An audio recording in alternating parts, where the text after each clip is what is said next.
back. God bless. I think I lost the chat, too. Brad, if you could mosey on in here. What does this say? Create. Just give me a second, folks. We're working out the kinks here. Alrighty. Brett is in studio. Can you show me where the chat be? I wish I could tell you what. Oh, you're good. It like just. I think that's the wrong mouse. It's this mouse right here.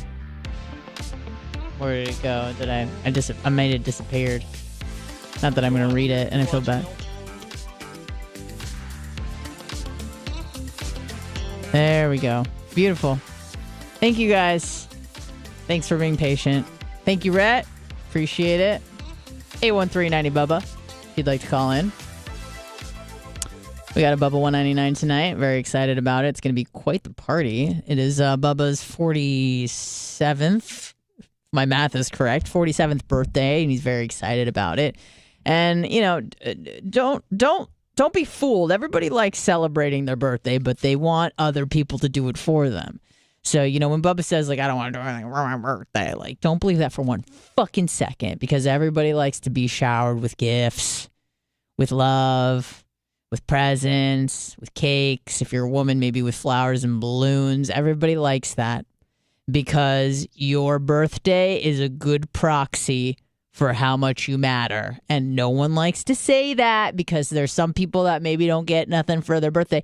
But it's kind of like a good litmus test to see how many tentacles you have in society, how much you matter to other people, that sort of deal. And everybody knows this, but nobody wants to say that because there's lots of people who get nothing for their birthday and nobody knows it's their birthday.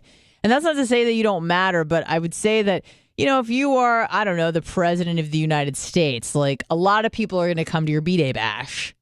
If you're Bubba the Love Sponge, a lot of people want to come to your B-Day bash. And if the doors were open, if there was an open door policy, we'd be seeing a lot more than 24 people.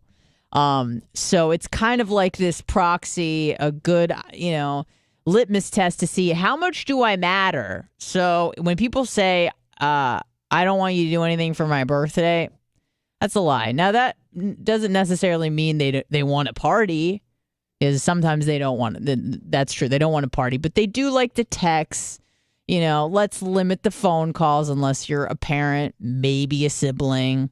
But yeah, if you're just kind of like a peripheral friend, texts are the best. Thank you so much.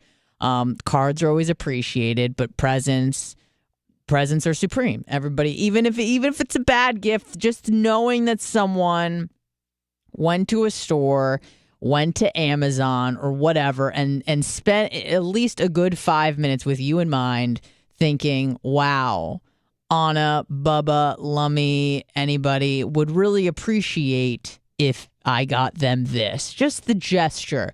Maybe if you were to make them a cake. So that's been my poor person's guide to showing gratitude, if I may extend that a suggestion to others. Because when you're poor, when you are getting, it's not gifts, but when you're getting services or products or whatever from people like, say, Dr. Dan. What can I buy Dan that he doesn't already have? A cooler car? Yeah, right. No, can't do that. I'm not going to get him a cool gift toy. He can buy all the things. So what do you get anyone on a somewhat consistent basis? Because I like to show gratitude in any sort of way in which people do something for me, right? If people go out of their way to, get pus out of my finger or give me Botox or whatever the case may be, or drain my fucking ear because I almost got cauliflower ear. How do I show gratitude? That's something that I can afford. That's something that they'll appreciate. And the answer is always food. Food in some capacity, whether it is a home-cooked meal, which is not really my forte, but, baked goods. I like the baked goods. I like watching people bake the goods. I like watching people eat the goods. So it's fun for me, and the people appreciate it. And I think that's that has been my little trick and tip for if you're trying to show gratitude to somebody. They did something nice for you. A nice way to reciprocate or just show gratitude is through food. 813-90 Bubba. I know we got in a conversation about me being vegetarian and maybe not being having the healthiest, most healthy diet on the planet. And I was getting this advice, of course, from someone who makes Presto pizza makers and another person who, eats gas station food on the regular. So, and here's the thing. Most people know what's healthy and what's not, but I like to go down the rabbit hole to find out, like, what is the best diet? Because there's so much conjecture out there as to what is the best way, the optimal way to live in terms of calories consumed, the macronutrient breakdown, vegan. You hear people say vegan's the healthiest. If you talk to my father, who is a vegan, which I always regret telling people because he's not a militant vegan. He's a good kind of vegan because there's good and evil vegans. The evil vegans are the ones you don't invite to dinner parties because they're fucking annoying and they tell people how to eat and they talk about how animals suffer and you just go, shut up. I don't want to hear about it. My father, on the other hand, is a vegan that just keeps that shit to himself. Now, if you make the mistake about asking him about being a vegan, well, now that's on you because now you've opened up a proverbial can of vegan worms and he's going to tell you all the reasons why being vegan is the best way to... I'm not going to tell you how to eat. Obviously, like I said earlier, I'll tell you not to eat because that's the best fucking thing you could do. Is not eat, which is so crazy. And I feel like a whore that came back and discovered Jesus, and I want to share the gospel. Except my shit actually works. There's no praying involved. There's just evidence, science, hard facts that are proving my point. And every time I can't even tell you. So many people said nice things to me at BARP or when you guys call in, you tell us that you're a fan of the show or a fan of me, whatever. Obviously, that makes me feel good. But like when Brian from Philly came up to me at BARP and told me he lost 40 pounds because he did intermittent fasting because of the shit I was spewing out of my mouth, that made me really happy. When one of the Nashes came up to me and told me the same thing. We had a caller, I'm going to fuck up his name. Was it Mario? I don't know. Everyone's named Mario. When someone called in and said that they were beating up I think it was yesterday, that they hit their grandkid and they also lost 80 pounds doing intermittent fasting. That makes me feel like I'm actually making a difference. That makes me feel like I'm making a difference. So thank you to those that call in to tell me that because it's and again, like I said at the beginning of the show, I'm going to claim it as my own. It's my own idea that I discovered, let's just say it started getting some legs maybe 10, 15 years ago, but I only stumbled upon it 2 years ago. So that's when it came into being, is when I decided to open my eyes to it and really try to spread the gospel as much as possible because and it's something that's kind of not shameful, but when you're someone I was working out in my room and diet focused ever since the age of like 12. Like I was aware of calories at 12. I remember being at college and having a conversation with one of my roommates who was probably shame. She was the ugliest and the dumbest out of 9 girls. So that's not a good combination. Usually the smarter, the dumber, you think it's like a hot, crazy or hot, dumb matrix. But unfortunately for this girl, and we called her Smashly. Her name was Ashley, but she was the ugliest one out of 9 girls and the dumbest. So everyone was hotter and smarter than her. And I remember having a conversation with her in the kitchen and she was explaining that she doesn't know anything about nutrition. And we're like, okay, so you don't know about the biochemistry of nutrition. It's okay. And so my roommate, Jackie, one of the hotter and smarter girls, goes, well, do you know how many calories are in like this jar of peanut butter? Like she just picked up a jar of peanut butter, obviously hiding the nutrition facts. And she's like, do you know how many calories are in this jar of peanut butter? And Ashley just like kind of shrugs, Smashly, because she'd get fucked up. Smashley just kind of shrugs and she just goes, I don't know, like 150. And Jackie and I were like, whoa. Now, that doesn't necessarily mean you're dumb, but that just means like you don't know shit. I'm like, damn, if you don't know that. I'm like, bitch, that's not even one serving. That's not even 2 tablespoons. This whole thing is like fucking 3,000 calories. This whole thing right here, this giant jar of peanut butter. She just had no fucking clue. Which is why, that also contributed to why she was maybe, one of the ugliest and also happened to be one of the dumbest. Apparently turned into an attorney. Apparently that's what happens sometimes, is you're just like, how the fuck did you go to DeVry University? I don't know what's going on with you. But anyways, I definitely don't think that necessarily being a vegetarian is the healthiest way to live, because there's a lot of ways to get it wrong. And there's a lot of ways to get being vegan wrong. My dad was doing it wrong for a few years, where he was just like fucking farting all the time, and you can gain weight because you're just eating fucking potatoes and vegan pasta, and you're like, but it's vegan. It's like, yeah, but also your blood glucose is through the roof. This is a problem. So I had a vegan roommate in Detroit, and it actually ended up being really fucking weird, because this vegan roommate I had in Detroit, Michigan, I moved to Florida. Okay, so we have that story, right? I have a vegan roommate in Michigan, who was from Cleveland, of all places. Well, I moved to Florida, whatever, 1,200 miles south, maybe. I'm just throwing that number out there. I get a new roommate after the Chinese trilogy, but Rachel Reagan. These girls knew each other. What the fuck? Because my Detroit roommate was from Cleveland, in the same suburb as Rachel as well. It was very bizarre. And then I moved to Tampa or St. Pete, whatever, and I start rooming with Rachel, and I start telling her about this vegan roommate. I'm like, yeah, she was from Strongsville or whatever. Interesting. Kind of like, you start deducing everything, and I'm like, yeah, her name was Alicia. And she's like, Alicia blank? And I'm like, no fucking way. You guys know each other? How small is this world? So yeah, I lived with 2 people that I met from fucking Craigslist, okay? Just random people. No one recommended each other.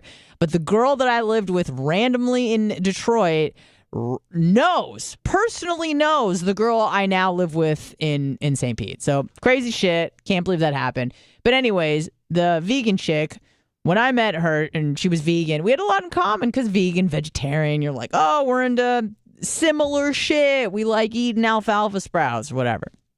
So we're talking about it, and, the months go by. We probably lived together for like a year and a half or so. And she's getting fatter and fatter. And she's like, I don't know why I'm gaining weight. I'm a vegan. And I'm like, well, I didn't want to be rude and be like, well, you're not just eating broccoli. Like, you can't eat a whole pizza. And she would just order a whole vegan pizza, and she would say, but it's vegan. And I'm like, that's not how it works. That's not how it works at all. We got to be a little bit careful about the volume and consumption, because sometimes donuts are vegan, and sometimes, candy bars can be vegan. So we have to just be careful. So I try to educate, because I'm educating myself constantly. And again, much like someone who's recently found God, I feel the need to share this information with others. And nothing makes me feel better about myself is when you call in and you tell me all the shit I've been spewing is working. You're validating me, and I appreciate it. So don't get me wrong. Like, I'm happy for you, but I'm happier for me. I'm happy that you are proving my point. Nothing feels better than when people are like, let me try this. And the best thing about intermittent fasting, and, we'll move on from there, is the fact that it's fucking free 99. Nothing speaks to my Jewish heart more than saying, you got to try this new diet called not fucking doing shit. Don't eat. You don't have to walk any more than you do. You're not going to, I'm going to say a lot of controversial things here. And one of them is calorie counting fucking doesn't work.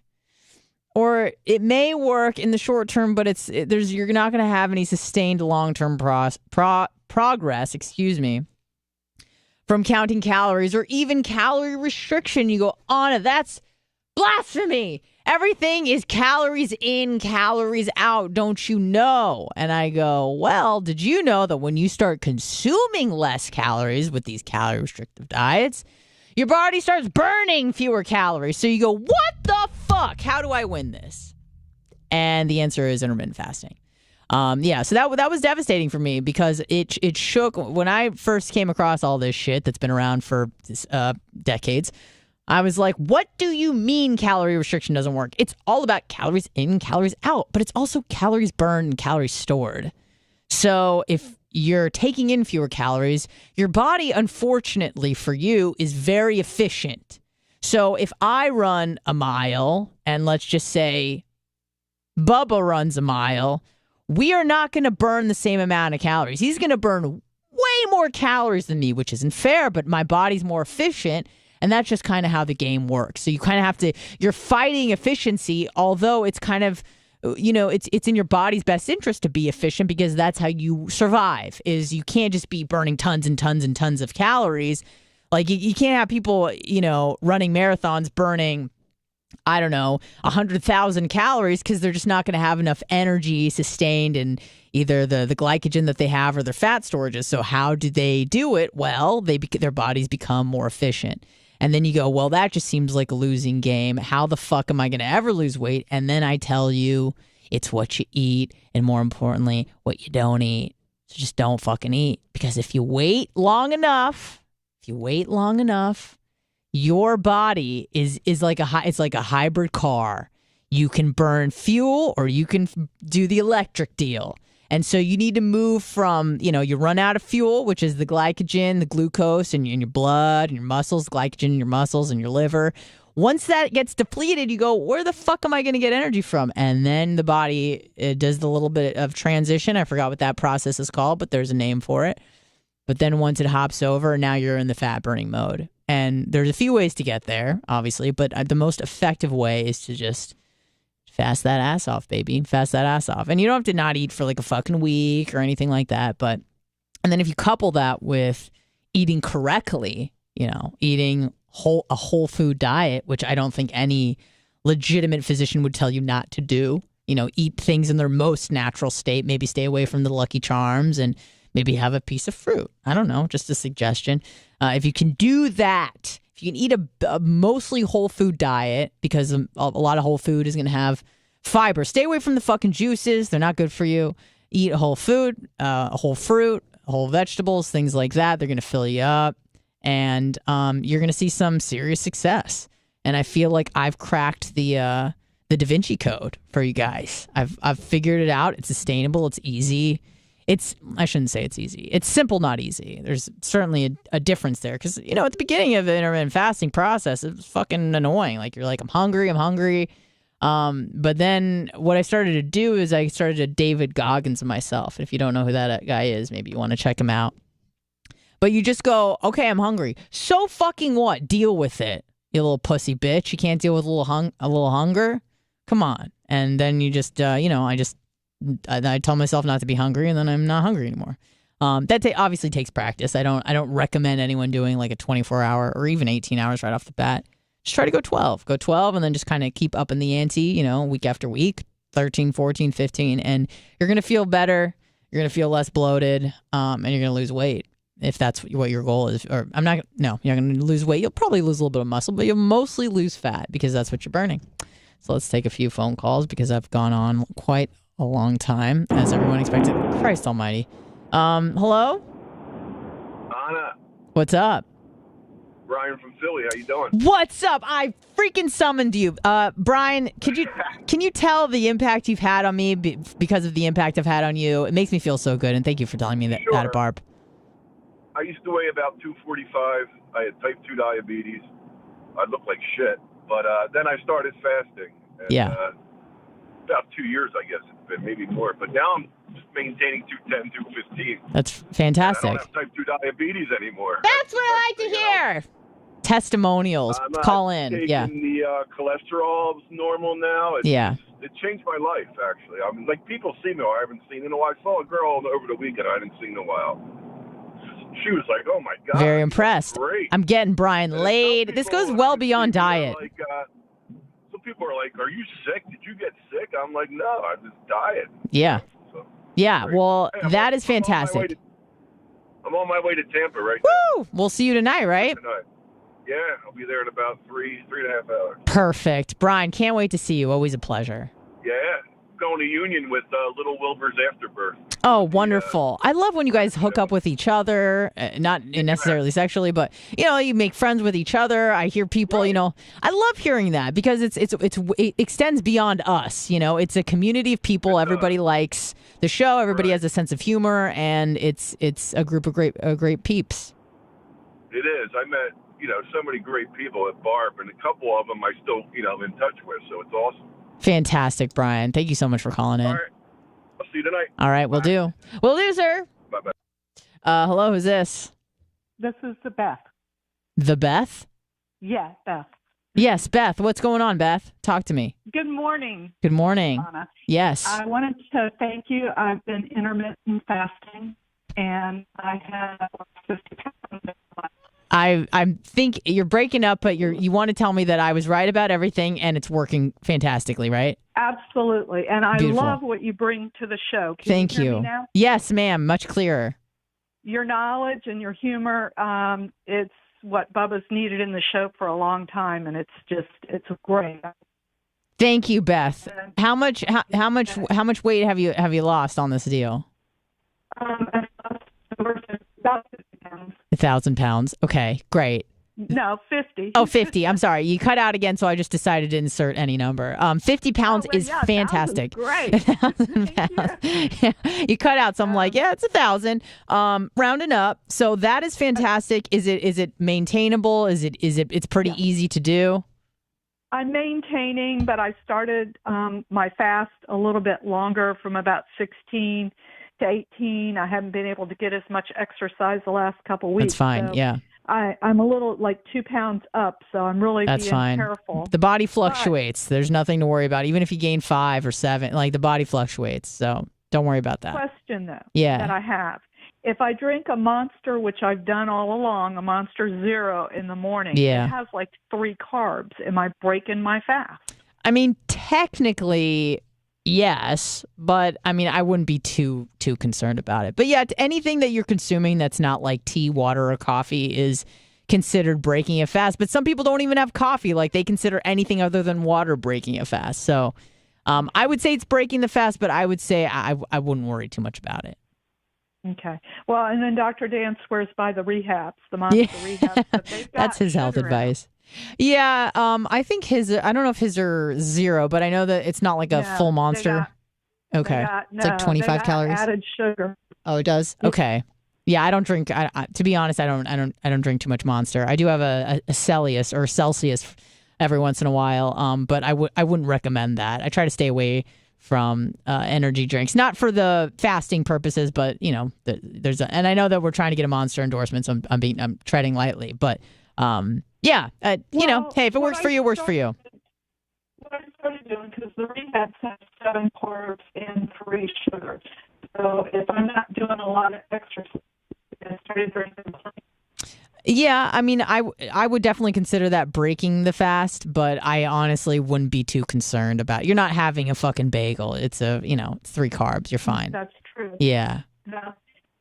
I hope you stay with the show, and I really enjoy what you bring to the show. Thank you, Beth. I really appreciate it. I'm sorry the connection isn't great, but thank you for calling in nonetheless. Thank you. All right. Bye now. Yep. Hello, who's this? Welcome to the Anna Hummel Show. Sounds weird. Okay. Hello? No? Okay. Fantastic. 813-90 Bubba. If you'd like to call in and join the show, contribute a little bit. Now, this was a long kind of road to me trying to tell you that I came up on intermittent fasting much later than I would have liked to. I wish that this was a part of my game plan, 10, 15 years ago. Although, kind of maybe not, because I'm getting better about it now. But for those that maybe don't know me so well, when I get latched on to something, I latch on pretty hard. So, when I was in college, say, I started, eating better and exercising more. And I'm like, oh, this is great. I'm running a couple miles a day. Why not run 10? And started doing crazy stuff and ran into some health problems because I was overexerting myself. So maybe for my less mature brain, maybe the intermittent fasting, because, I could see myself being like, I'm going to go for a week and not eat. So you do kind of got to scale it back, especially when you got issues with OCD, like some of us have, or anxiety, or you just kind of you get carried away a little bit too easily, which I find myself doing sometimes. But what I was trying to say is that, I did come up on this quite later than I would have liked. And I started realizing last night, it occurred to me as I was falling asleep with my, 8th K pin. It was nice. Just a touch of it. I just wanted to feel it on my lips. I started realizing that there's lots of things that, not a lot, a few things that get illuminated way too late in life that just kind of miss your radar your entire life. And when it gets exposed that you don't know something that's, quote, common knowledge, it's really embarrassing, especially when you work in radio and then your blind spots become exposed. So, for example, I learned very recently that I think it's the term chasing the hair of the dog. I think that's it. Is a term that white people use to essentially keep drinking the next morning. Like they're hungover and they're trying to avoid, or maybe they're still drunk, trying to avoid a hangover by drinking more. Now, I went to college and I was around keg environments and drinking and shots, and I was probably binge drinking 2 to 3 nights a week in college every week for 4 years without fail. And the 5 or 6 times that I didn't go out on a weekend, it was like, oh, that's the time I thought I had swine flu. I thought I had the H1N1 when that was cool. And that's the time that I had to go home because the family dog died and I couldn't get fucked up. So I was drinking all the time. Never once did I hear anyone say chase the hair of the dog, or if that's even the term. And then it became exposed. I don't know if it was on the show. I don't know. I think it was with Blitz privately. And he said, yeah, chase the hair of the dog. And I said, what the fuck is that? I mean, what is this some old person deal? And he's like, no, it's a pretty common term that everybody knows. And what I hate the most, what Blitz does, that's what he says. He's like, and this hurts me because I consider myself to be somewhat, not just smart, because this isn't like a smart deal, but I'm aware of things that people say and I pay attention to most things. But when he says to me I'm really surprised you don't know that. I'm like, fuck you, bitch. That makes me feel like you're disappointed in me, that you expected more and I came up short. So he kept saying that. He's like, I'm just really surprised you haven't heard that. I'm like, got it first time, motherfucker. So I made it a point to go out of my way to survey people that I thought wouldn't know what it meant. So I hit up my girlfriend who's exactly my age, because I'm like, it's a generational difference. Like, you're older than me, like way older, because I'm 26. And I've never heard that term because my friends didn't use that. And I have no idea what you're talking about. So I reach out to some friends that I went to college with, and they all knew what it meant. And I'm like, what the fuck? And I'm like, well, when did you learn what that meant? Now, to be fair, most of them learned it after college because they're like, I had an old white friend and they said it. And I was like, what the fuck? And then we figured it out. But that just never occurred to me. So that's a moment that I can remember. I'll give a few more examples and then I will ask you to call in and give me your examples to make me feel a little better. Stuff that just fucking missed your radar and you didn't know about it when you should have known about it. And then it gets exposed as an adult, especially when you're a somewhat competent adult. If Hootie doesn't know, Hootie probably definitely knows what chasing the hair of the dog or whatever the fuck that is. He knows what that means. That's how he lives his life. But, other things that are, common knowledge. Like, I remember I was in 2nd or 3rd grade when I found out a tomato was a fruit, and that kind of shakes up your life a little bit. You go, what? No, it's a vegetable. Then you dive a little bit deeper as, an adolescent and an adult, and you go, oh, a tomato is actually legally a vegetable. It's treated, if you get into the whole, legality of fruit and fucking produce. It's not really interesting, but it is kind of bizarre that like in 1898 or whenever, I'm probably right on that date. They're like, we're gonna treat this as a vegetable, even though biologically and anatomically it is a fucking fruit. So yeah, I remember that kind of shook me up as a kid. It kind of shook me up when I was in Michigan. I think it was like in 2014 or 15, and I was in Meijer, which is a grocery store / department store. It's like a Walmart, but a little better. I remember learning that a peanut is not a nut. And I remember where I was. I'm like, what the fuck are you? I'm like, yes, it is. It says nut in the fucking word. What do you mean it's not a nut? And they're like, it's a legume. I'm like, I'm eating fucking beans. Oh my God, Mike!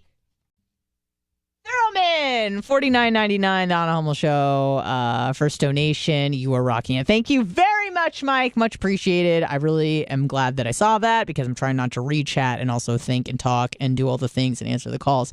Mike, thank you very much. Yay! What about this? So we'll definitely blow the horn for that. Thank you, Mike. Very much appreciated. Thank you for listening. Yeah, so I remember where I was when I found out that a peanut is not a nut. So that kind of shook me up a little bit because I went, what the fuck? I should probably know this at 28. And then one that happened very recently that still kind of is found out an orca is a dolphin. What? It says killer whale. I thought it was a fucking whale.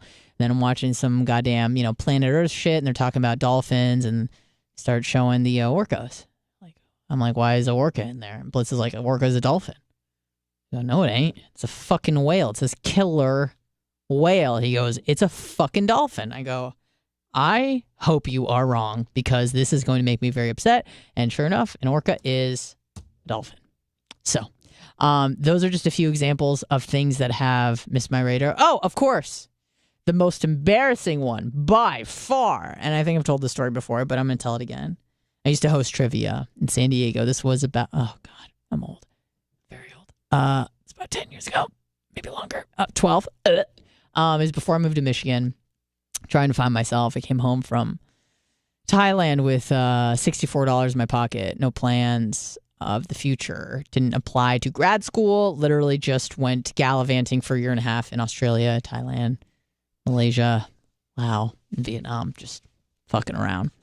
Come back, have $64 in my pocket, just moving back with my parents. It was very circular. You just have this like amazing experience. I went to college for 4 years, which, was the education worth the money? Absolutely not. Was the experience worth the money? Now that's debatable because that is an experience you cannot get unless you fork over the money. And it was, especially where I went to school, I didn't go to some fucking, not that Florida State is shitty or anything, but like, okay, do you live on the beach? Are you in Santa Barbara over the cliffs with a beach at your disposal? No, you aren't. So fuck off. So Santa Barbara was awesome. It's amazing. And, where am I going with this? Came back from college, had no money. Right. Moving around. Who knows? Trivia. That's where it is. The brain is on fire today, folks. When it was hosting trivia, and I would always read through the answers before I would host the show. Maybe kind of go over it with my father and be like, because sometimes there's an athlete's name or an actor's name that I hadn't heard and I didn't want to mispronounce it in front of a crowd of 60 people. So I would just kind of like do a little bit of a dry run. I'm like, are you familiar with this person? Or I'd ask around because I'd be sent the list of questions like a couple days before my trivia night, which was Tuesdays at Pitchers in Rancho Bernardo. That's where I used to do trivia, as well as a few other places. But that was my baby that I inherited from this fat woman named Rihanna, a white woman all full of tattoos. And when she passed the torch, she gave it to me. And then I had that job for about 2 years. So I would always read through the questions and the answers just to make sure that I was pronouncing them correctly. Now, I don't know if some of you have an extensive knowledge of literature, but there was a French play called Les Miserables. Well, I think I just scanned over that. I'm like, Les Miserables, no problem. Got it. Money in the bank. So I read the question. All the teams got their answers in, and I then tell them that, and the answer is Les Miserables. And the place erupted for all the wrong reasons. And, if you've ever been in a situation where you're put on the spot and people are yelling at you to do something, like, even if you're in school and, you're called up to solve a math problem, like all of your logical faculties just kind of run away. You can't hear anything. It's just ringing. People were yelling at me, Les Miserables, like, and I'm just like, what the fuck are you saying? I couldn't understand anybody. I just face palmed it, and there's really no recovery from that because you can't play it off cool. You can't be like, oh, I'm just fucking with you guys. It's like, nah, I didn't know that. Never knew that. And then, then people start telling you what Blitz told me is, I'm surprised you didn't know that. I'm like, that hurts my feelings. So, yeah, that was probably one of my most embarrassing public moments just because it's off character. Like, I guess if Lummy says something dumb, it hurts less because you're like, that's what you expected. But when someone smart and competent, like myself, says something dumb, you're just like, whoa, there's a glitch in the matrix. There's something you didn't know. And they really like to like stick it to you there, where it hurts. And because, sometimes I think I've heard many people say that, disappointment is only is the difference between reality and expectation, right?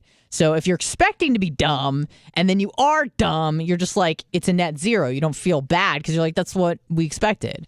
But when you think you're smart and you think you got it and then you don't, that's a big gap. And then that hurts my self-esteem. So, and it's funny because that probably happened like 12 years ago, but it's deeply embedded in my mind.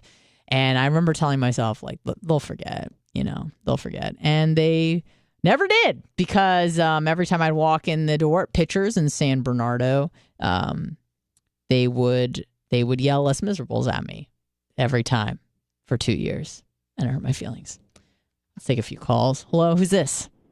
Hey, Anna, it's Joe the Supermarket. God bless. God bless. I like that too. Joe, what's going on? I was just calling. I got so many things to tell you, but first, I just want to thank you so much for the first inaugural Anna Hummel show. You're killing it. Oh, thank you. You're on fire.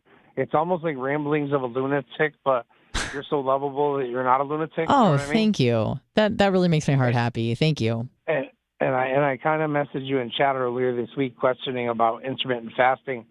I eat my last meal around 1 p.m. Yeah. And I don't eat again all the way until 9 a.m. the following morning. That's fantastic. Yep. And it's not by choice. It's something that I just felt in. I just don't have I'm immobilized in a hospital bed. Oh. So I can't get up and get my own food. I'm relying on others. Okay. And my night help quit. So I don't have any night help to eat. And then Holy shit, are you just like starving in your bed? Like... Yeah.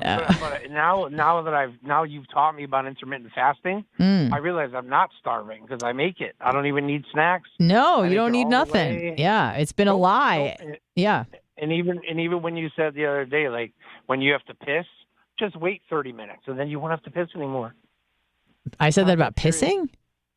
Yeah. I said that about peeing? You mentioned. Yeah, you said that this week. You're like, well, if you have to pee, then just wait 30 minutes. And you probably won't have to pee anymore. You're talking about how so much of what we feel is all in our brain. Did I say that? I don't recall. I would have said hunger. But I listen to everything. So. Okay, maybe I did say that.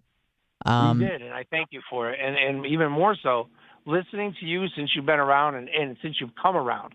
Because when I first started listening to you, you're mad annoying. Your voice was atrocious. My mother would even say, oh, my God, why is she so annoying? Yeah, hey. But I think you're awesome. I think Thank you're you. Amazing. I've turned 180 degrees, and you make me better. You make me smarter. Oh, yes! You show me how to find my Don't voice stop. Keep going. And how to use my words. Yes. Thank you. Hey, I appreciate that. And you know what one of my favorite words you say is? What? Ew. Oh, they're going to say bam, bam. Yeah. Ew. No. I love you. Yeah. That's when something gross. Yeah. But I love all you say. I mean, what's cheating, Bubs? I love everything. Yeah. Keep up the great work. And the crazier you get, the funnier you are, and the more I laugh. I love hearing that. Thank you so much, Joe. I appreciate you. Wait for the next On Hummel show. All right. Sounds good. Have a good day. Bye. Bye. Out. Yeah, that's great. I love. Oddly enough, I like hearing when people say, "I really didn't like you at the beginning, but you made me a fan. You made me a fan."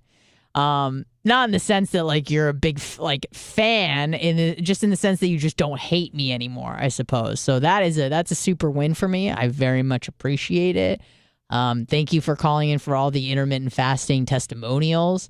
It's funny because I've heard people in the intermittent fasting community talk amongst themselves, and the hardest thing about it for them is they're like, there's no business model. Like, the app has been created, and I know Trickney uses the app, and she showed me some of her like very impressive fasts. But other than that, it's hard to, like with Atkins diet, you could buy some products, or Weight Watchers, you go to the meetings, there's like a community and they have points and the whole thing, like all that shit. And I'm sure it fucking works and some people like it. And I feel like a lot of women like it, especially because you get that sense of community, the accountability. But with fasting, and I heard like one of the biggest proponents of fasting, the guy who got me turned on to it, was just like, how do I make money off of this? And he's like, that's why it's not really so popular, is because it's not like Atkins or the South Beach diet. It's just like, hey, don't fucking eat. And then it's like, how does anyone make money off this? And the answer is you kind of don't. Maybe you write a book about it, but that's pretty much as far as it goes. Because I honestly started thinking about it. I'm like, is there a way that I could have like a side business? And I'm like, well, what do you like? And I started thinking about all the things that I'm into, and I'm just like, there's really no money in anything that has to do with fasting, unless it's just, I don't know, putting together a community of people that don't fucking eat. Like, that sounds not fun. Because I do like eating, and I do like to look at food as fuel for the most part. Most definitely. I think that's a pretty healthy way to do it. But also, you should have some flexibility in your life where you shouldn't never have a donut again. Like, don't make it seem like you can never, not intermittent fast, where you go to a nice dinner and then you're out with family and you're doing a family breakfast the next morning because you're, in Martha's Vineyard hanging out with the migrants or whatever on a family vacation. Like, to me, I make a conscious effort to just like try to suspend all of my typical not idiosyncrasies, but routine-based shit that I do. I think it's important to kind of be a little bit more flexible. And I'm saying that as someone who's very inflexible with this sort of stuff. So I'm really trying to make it a point. Like, I try to take the advice I would tell someone else, which is don't let life slip away because you're like, oh, I can't eat past 6. Fucking eat past 6 if your friend is in town and they want to go to a nice dinner. Like, don't be a fucking asshole about it. And again, this is an advice I tell myself because 1 time, 2 times, 3 times isn't really going to do anything. As long as your MO is you on routine, doing your normal shit, then you will be fine. You will be fine. And I'm literally looking at myself in the camera saying, you will be fine. Because sometimes I, as someone who has OCD, and I'm not saying that because mental illness is hot right now, which it is. Mental illness is super cool. It's like a stigma people like to wear as like a badge of honor now. Like, oh, I got depression, anxiety. It's like, yeah, everyone fucking does. But some of the things that trigger me or anything that kind of deviate from my normal. So, for example, and this is so bizarre to me, is Blitz and I got Jets Pizza. We drove like a fucking hour total to get Jets Pizza because Jets is supreme. It's the best pizza on the planet. It's the only thing Detroit did right, and I will give them credit where credit is due. Detroit-style pizza forever with the fucking ranch and the turbo crust. Come get me. So we decide we're like, well, let's be naughty. Let's be super naughty, and let's get some Jets Pizza. I was supposed to go to jiu-jitsu, and I'm like, you know what would be better than jiu-jitsu? Pizza. So we got pizza, and it was fucking awesome. And we're sitting in the car with the pizza, and I'm like, all right, drive home. And he's like, well, let's eat some of it now. It's hot. This is the best it's ever going to be. And I went, oh my God, that didn't even occur to me that I could do that. Because in my mind, I had to go home, make the side salad, eat it as a prepared meal. I couldn't just fucking eat a piece of pizza in the car like an animal. And he's like, yeah, we got to eat a piece right now. And I went, oh my God, you're right. So I felt so dirty and naughty. But sometimes when you get so locked in a routine, like I have for my entire life has been a routine. Now, the routine will change over, but typically I lock in for about like 5-6 years and I'll eat the same thing every day, every fucking day. And it'll taste great every day. And then one day I'll wake up and I go, I'm over this food. And then I move to the next, the next routine. And then that routine will be in lock for about 5 to 6 years and so on and so forth. So I get so locked into a routine that I really can only see in like a 2-dimensional space. So when someone says something to me as obvious as like, let's eat a piece of pizza that's hot and ready in the car, I went, oh, that didn't even occur to me that we could fucking do that. I thought that was against the rules. So just as a reminder, although I do think that intermittent fasting is the way to go, don't let it interfere with your your special occasions, your weddings, your whatnot. Like, come on. You got to live a little bit. Moderation is good. Even moderation sometimes. Sometimes you got to get just fucked up, which I will be getting on Sunday because we got a brunch. Got a brunch planned. And brunches are very important to me because I don't go out anymore. I can't really stay awake past 10 p.m. and be fun. Maybe 11 if I had an energy drink or something or some extra coffee. But typically when the clock strikes 10:15, that's when I kind of shift into, chill down mode. Tease, thank you so much. $50. Anna, you are the best. Great show. Thank you for being honest, Tease. Thank you for all that you do, Tease. Tease does so much. And you know what? She is so enthusiastic about it. When we were doing the pole dancing, and that video will be posted soon, I promise. It was recorded. I got extra footage from Maria, Guatemala. I put it all together. It's getting processed. It's going through copyright shit. I don't know. I don't deal with the back end of stuff. So, but anyways, Teese was there for moral support. She didn't get on the pole, even though we tried to, goad her to do so. But she's always there to just with a smile, telling you you're the best and that you're awesome. And Teese, we appreciate you. You've been a fantastic addition to the Bubba Army. And a lot of people appreciate you, and I can't wait to see you tonight. So thank you very much. We'll take a few more calls, and then I'll probably get the fuck out of here pretty soon. Hello, who's this? Hey, it's Dave, Pennsylvania. Sorry, Dave from Pennsylvania. Did I hear that? Yeah, Dave. Okay, go ahead, Dave. Hey, love you. I just want to say, I don't want to say I discovered intermittent fasting because of you, but I say you inspired me to go back to it. Okay. A couple years ago, I was into keto and what happened? Keto? Got a keto phone. Buddy, call back. Oh, keto. Well, let's talk about keto for a second because this is a health and wellness program now because that's what I want to talk about because I like talking about this shit. Keto is effective. It is certainly effective. But keto was originally developed for people with epilepsy. Now, I know a lot about epilepsy. Not going to get into that story. It was originally designed for people who had seizures, especially children, where glucose, sugars, carbohydrates was making their conditions worse. So they would go completely off carbs and they would only eat a high-fat and I think moderate protein diet. I can't remember which has more fat, Atkins or keto. I want to say Atkins. I don't know. But I know that they would try to eliminate like most carbs. I don't think you can completely do it, especially because like even vegetables have carbs, but whatever. But keto is very effective for helping mitigate seizures, grand mals, grand minis, whatever the fuck they're called.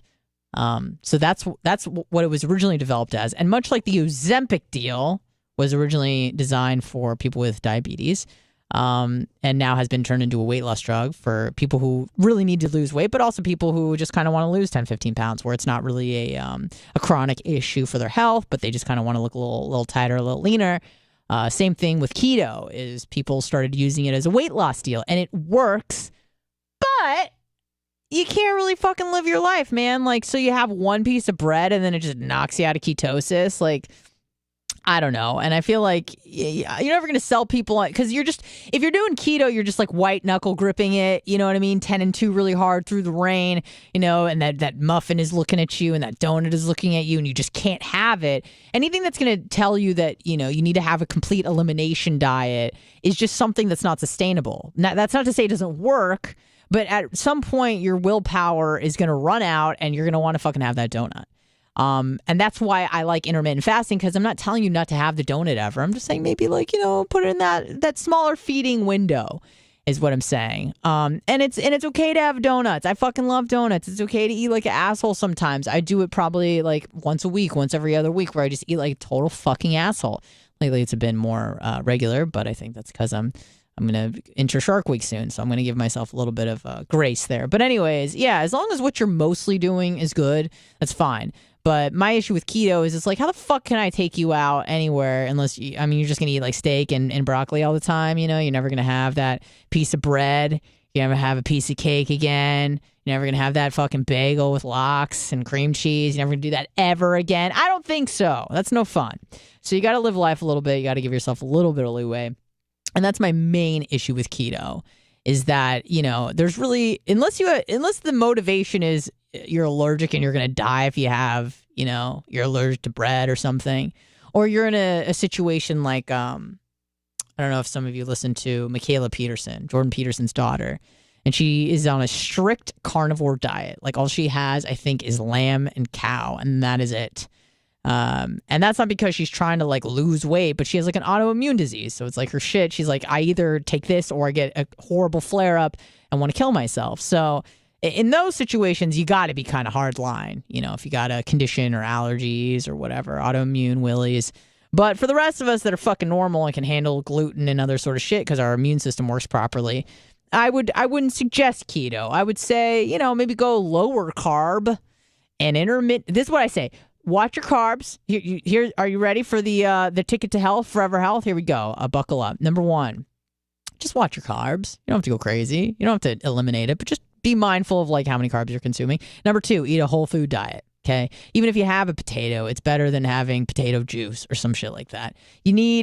Don't stay away from the fucking juices because it's pulling out all the fiber, all the shit that's going to make you full and all the things that are good for you. And it's just straight sugar because whether, sugar comes from a candy bar or an orange, sugar and reacts in your body in a very similar way. Number 3 is intermittent fast to the best of your ability. Those 3 things you can do, that's going to be great for health. Obviously, exercise. Don't exercise to lose weight. It's not going to work. And I know that, oh my God, inflammatory. That's not you. If I run, I'm going to lose weight. No, you won't. No, you fucking won't because you'll reward yourself with cheesecake and you'll end up gaining weight. You go, why am I gaining weight? It's like, well, it really doesn't have anything to do with how much you're exercising, unless you're exercising in obscene amount, unless you're Michael Phelps in 2008 or something like that. Fine. Okay. But obviously like the more you exercise, you're going to be a little bit hungrier. No problem. Eat a little bit more, adjust accordingly, but don't start rewarding yourself with a fucking cake because you walked a mile and a half, please. Get sunlight, obviously, but more important than anything, sleep. Sleep is something that has taken a back burner in probably most of our lives, which is not good because it's pretty much the number 1 thing you can do for your health is get adequate and regular sleep. I think I covered all the bases, exercise, diet, and hydration. Obviously, drink some fucking water. Really not reinventing the wheel here, but just some reminders that maybe some of you need to hear. Okay. We'll get to a few calls. Hello, who's this? It's Dave. Dave from Pennsylvania. Your connection isn't great, buddy, but what's going on? Okay, well, you said my intermittent fasting is great. Yeah. Yep, I refound it. Yep, appreciate it. Yep. Have no idea what he said, Dave. I'm so sorry. You cut out. I'm just going to fill in the blanks. You want to tell me that you love me, that intermittent fasting has worked for you, and I've been just such a wealth of information over the last 3 years I've been with BRN. So I'm going to just take those accolades as if you said them, and thank you for them. Thank you, Dave from Pennsylvania with the horrible phone connection. Hello, who's this? Hey, I'm Mike from Naples. Mike from Naples. What's going on, buddy? Not too much. Ironically, both topics you've been talking about came up recently. I will have to disagree with Supermark Joe. I've liked you from the beginning, Oh. unfortunately. God bless you. But, a guy came up to me at the job site, and I didn't call it intermittent fasting, but he said, what do you do to have abs and muscles, man? What's your workout program? And I said, I just don't eat all day until the evening, and I do my job. I build pools, and that's all I did. I never had a name for it until I listened to you talk about it. Yeah. But, yeah, literally, I don't go to the gym, nothing, and, yeah, that's it. And he's like, really? I'm like, yeah, man, just don't eat, Yeah, it's that simple, but, sometimes the simplest thing is the hardest to execute. Go ahead. Yeah, you were talking about phrases, and not that it was phrase I missed, but generationally, just yesterday I noticed that there's these common phrases we take for granted that the kids don't even know these days. Like Such as? I said Achilles heel, and they had no idea what I was talking about. Or par for the course, Yeah, a lot of those, like this. cliche like, terms. What are you talking about? Right. What's Achilles heel? Yeah. And it's like, it's, yeah. I don't know. But, yeah, you're doing a great job, and I really appreciate you stepping up, as does everybody else, I'm sure. And I hope you keep doing a great job. Thank you. Thank you so much. I appreciate you. Who's this? Hey, Anna, it's Florida Stanley. Florida Stanley, I'll be seeing you in a few hours. Yes. All right. Okay. So I have a couple things to talk about that have nothing to do with dieting. Perfect. So I have my nickname on Facebook set to Florida Stanley. I'm sure most of the people listening know that my real name's Kyle. Right. And I have my message notifications turned on. I'll be in Tampa at about 3 o'clock. So if any Bubba Army wants to meet up between 3 and 7:45, I'll be around in the area. Just message me on Facebook. Are you going to be at any one location and people can come to you, or? No. Okay. I'm driving up. So I'm only in Fort Myers. Oh, okay. So That's I'm right. driving. So I'll have my loaner car with me. Okay. My Jag finally went to the fucking body shop, so they gave me a loaner car. So okay. They tried giving me a Camry, and I said, fuck off. Do you see the car I'm turning in? And they gave me a BMW 5 Series instead. Nothing wrong with the Camry, but okay.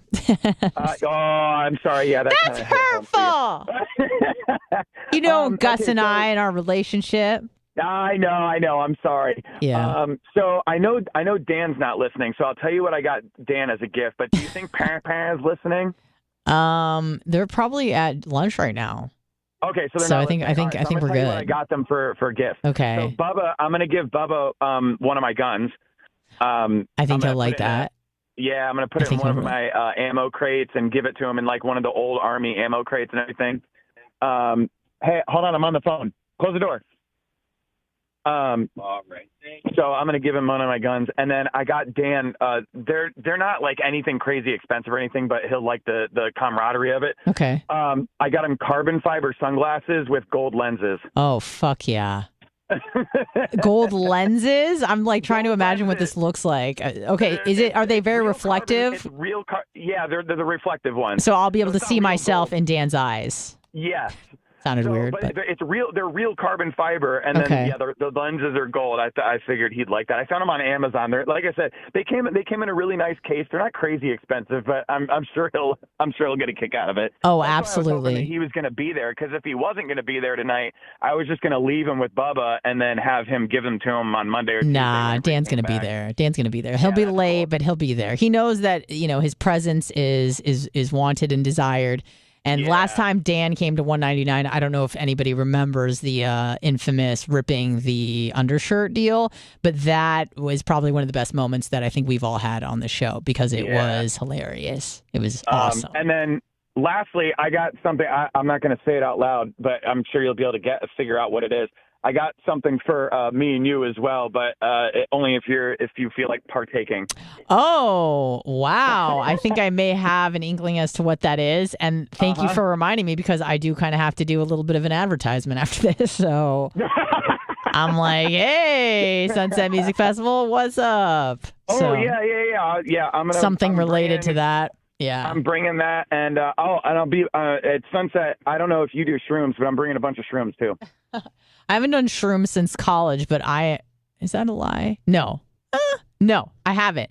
I have done LSD somewhat recently. But anyways, yeah, I'm down for shrimps, and long story short.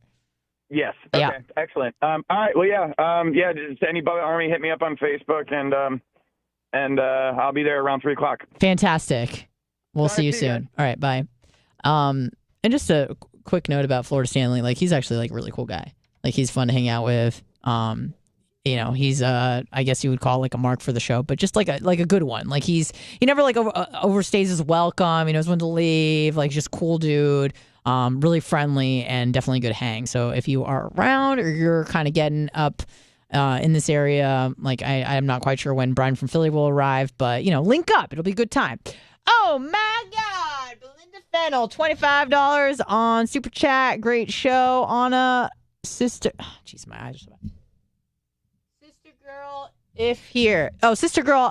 IF is intermittent fasting. Sorry, my bad. Thank you so much, B Fennel. I appreciate that. Antis, and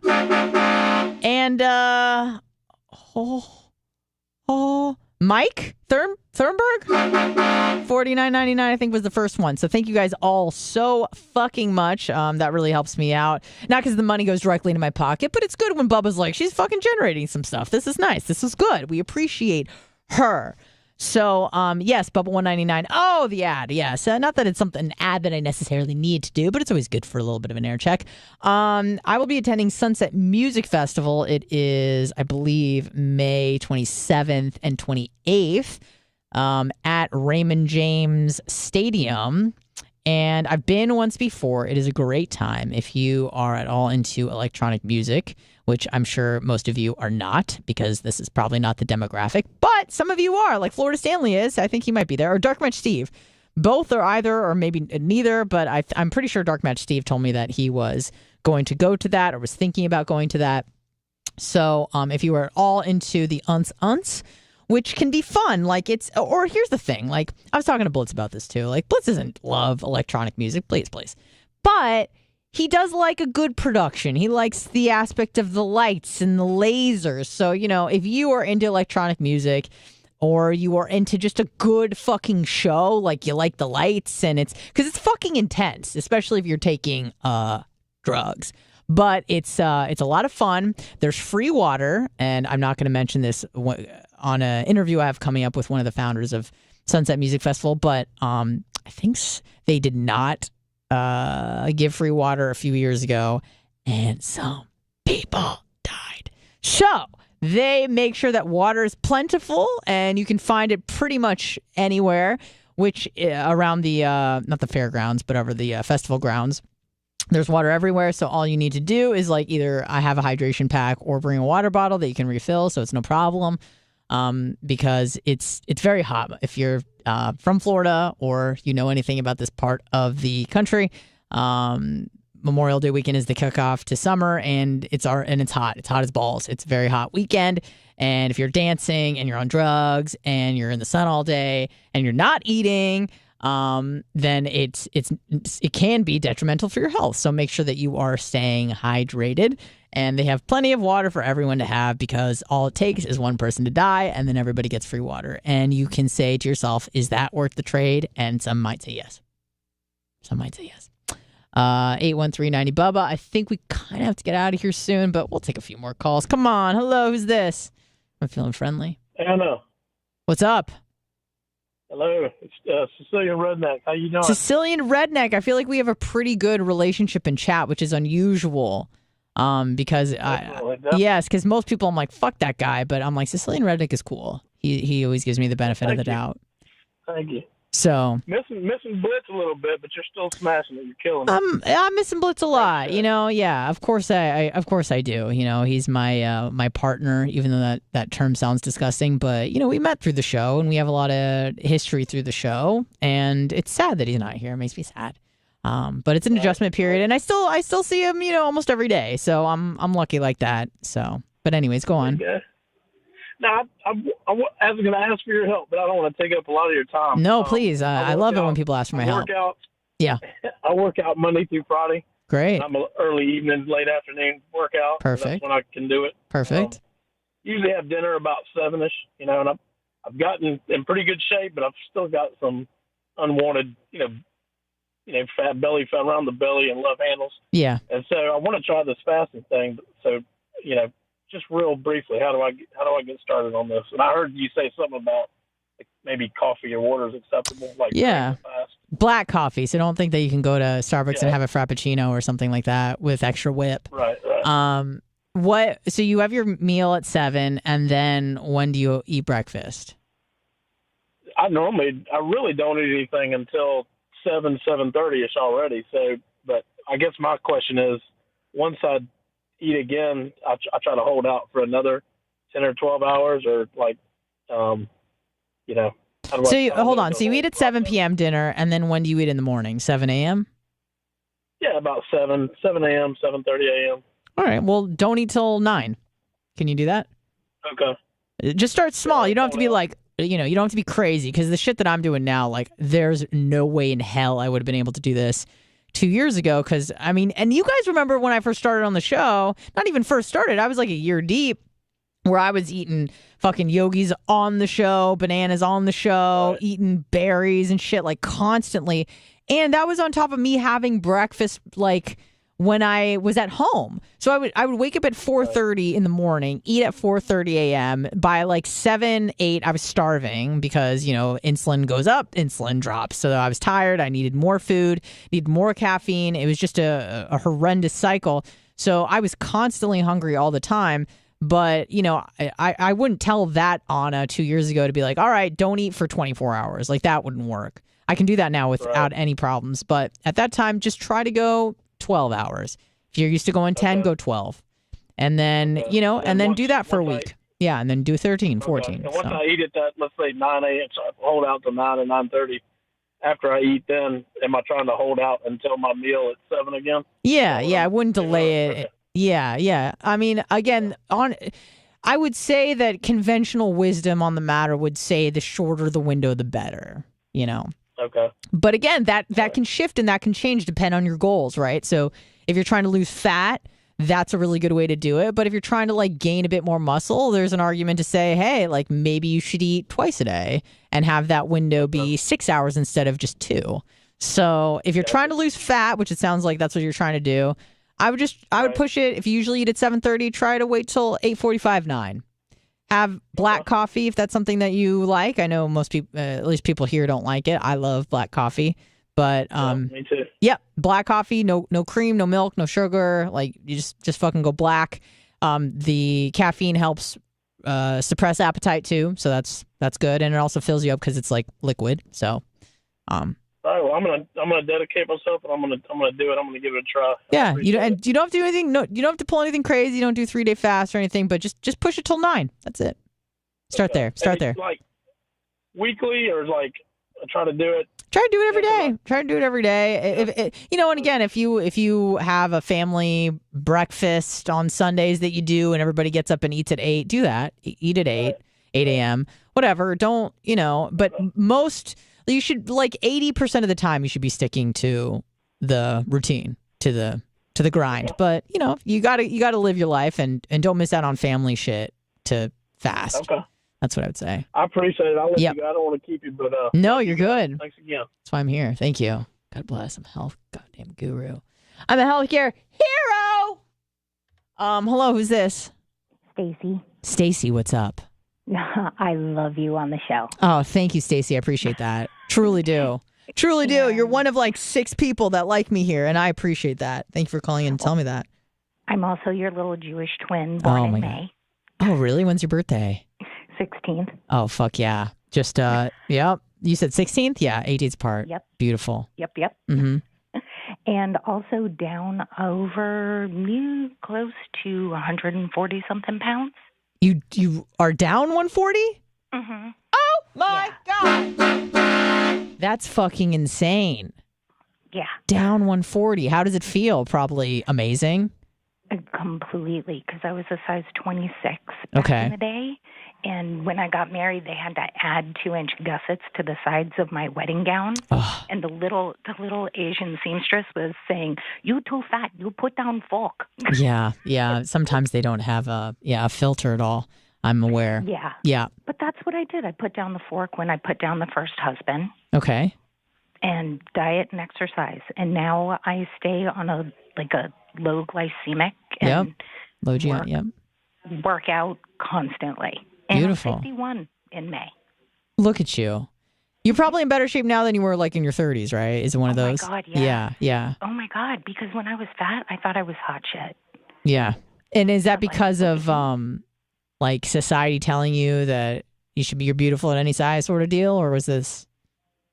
No, I had an ego on me, but now I'm like, oh no, don't look at me, and I don't like to draw a lot of attention to Interesting. myself.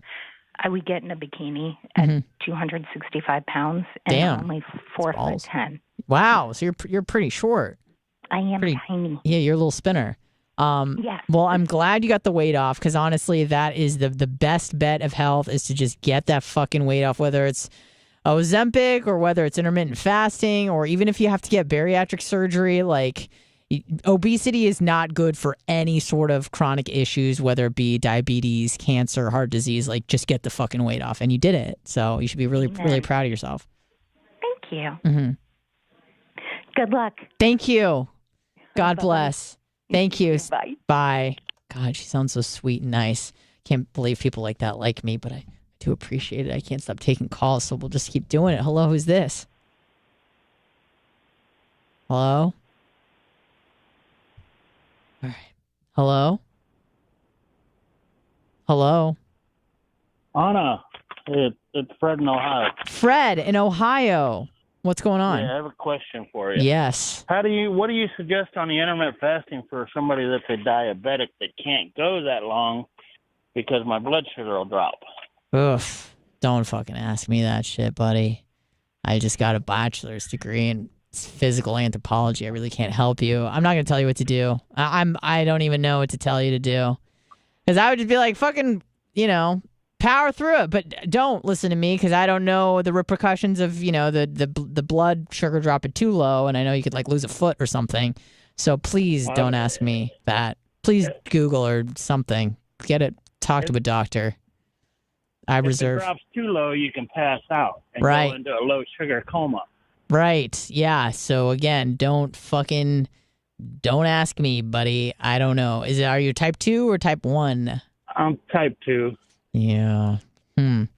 I don't know. Don't ask me. I would tell you to just power through it. But again, if you come back with you lost a foot, that's not going to be good for my reputation. So I'm going to reserve the right to say anything to you, because I don't know.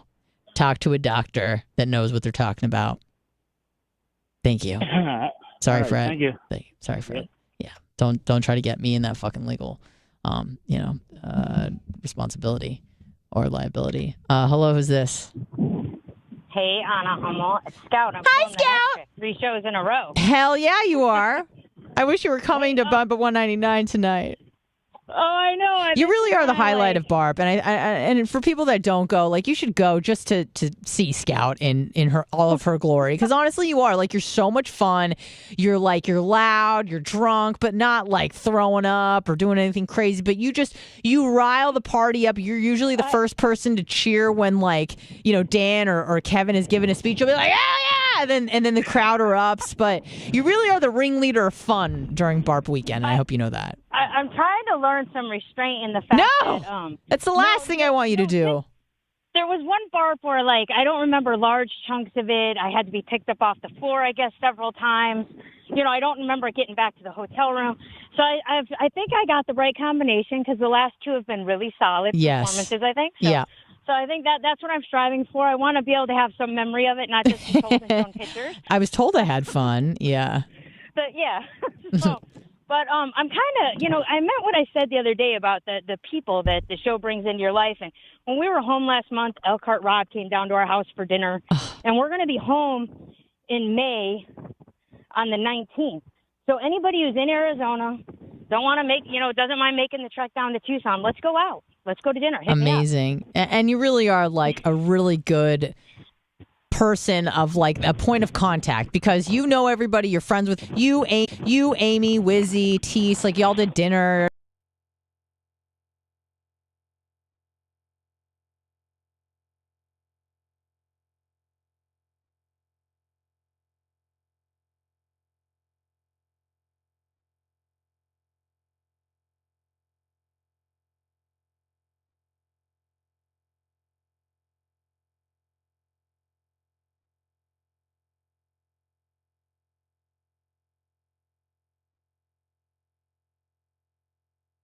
truck, you know. So I mean, it's just we know people like everywhere. I mean, there's very rarely we can't throw up, hey, we're here, and somebody isn't like, Bubba, I'm here in this state too, you know. So yeah. It's awesome.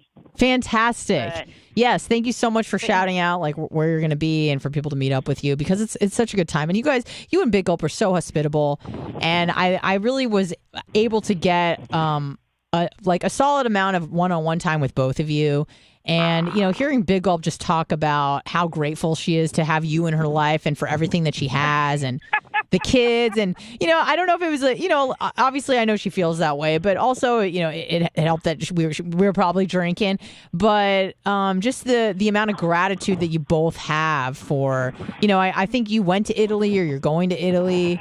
Yeah, we went like 4 years ago, and we're going back to Italy and Greece this October. Right, she was talking about that.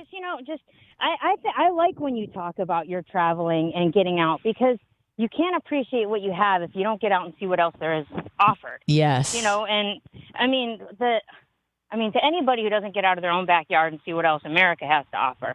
Because I mean, through my job, I've seen everything. I've been to every state. I mean, It's amazing. Yeah. But then to get to go overseas and share that with someone, I mean, it's good stuff. And the older you get, the more you get a little reflective on stuff, and you want to take it all in. And it's good stuff. Absolutely. Just to, you know, go to a third world country, see how they live, and then, you know, you won't be complaining about, you know, the roads where you are, or the fact that you don't have. It really puts it in perspective. Yeah, you don't have the nicest car or the nicest purse. You're just like, I don't even fucking care. I got running water and a hot shower. I don't give a fuck. So. And kudos to anybody this late in life to kind of be putting their foot on the gas pedal as far as getting their shit under control. And, you know, to that chick who called in a few minutes ago, I'm like, I gotta start getting my shit together. I turned 50, and I feel like it's time to start munching a little bit and get things back on track. So absolutely. I mean, it's never too late to start. Never too late to start. Anybody would tell you that. That's it. So we look forward to see what everything comes down the pipe and what's going to be offered up, and just keep doing what you do. Think you, Scout. Thank you so much for calling in. I appreciate it. Love you guys. All right, love you. Tonight. Bye. Bye. All right, and with that, I think it's time to go. Because if you haven't had enough of me for 4 hours in the morning and an hour and a half in the early afternoon, you're gonna get 2 more hours of me tonight.